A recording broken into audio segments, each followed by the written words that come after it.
বেসরকারি হিসেবে 95%, কারণ ওদের পরিসংখ্যানের মধ্যেও সন্দেহ আছে। যেমন ক্যালকাটায় তারা পরিসংখ্যান দেখাইছে বাঙালি ফরেনারের সংখ্যা হইল 4th নম্বরে, অন্যান্য দেশের গুলা 1, 2, 3, বাংলাদেশের কাছে কয় নম্বর? কত কয় না? যখন বাঙালিকে যাওয়া বন্ধ হয়ে গেছে, ক্যালকাটার অবস্থা কি হয়েছে? হ্যাঁ, হোটেল রেস্তোরাঁ বাইরে সব বন্ধ, এখন ভিক্ষা করার রাস্তায় যাইতে আছে।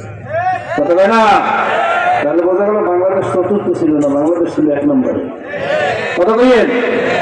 বিদেশি রেমিটেন্সের দিক থেকে বৈদেশিক মুদ্রা অর্জন করি না আমরা বিভিন্ন দেশ থেকে, বাংলাদেশ করি।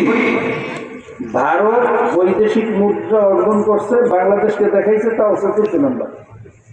এতটুকু একটা দেশ, ছোট্ট দেশ, দেখাইছে 4th নম্বর। এখানে আমার সন্দেহ আছে, তাহলে এই দেশটা তো একটা ভারতের বাজারে পরিণত করছে।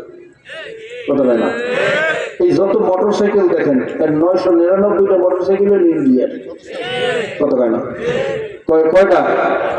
তাও মনে হয় ভুল করছি, লক্ষের মধ্যে মনে হয় 99 লক্ষ যদি ভাইয়া মোটর সাইকেল খায়, এর মধ্যে আমার মনে হয় 99% ইন্ডিয়ান। যতই ট্রাক দেখেন কোন দেশে? কত হয় না? যত সিএনজি দেখেন কোন দেশে? যত পাথর দেখেন, কত হয় না? আমার দেশের ভোলাগঞ্জের পাথর উৎপাদন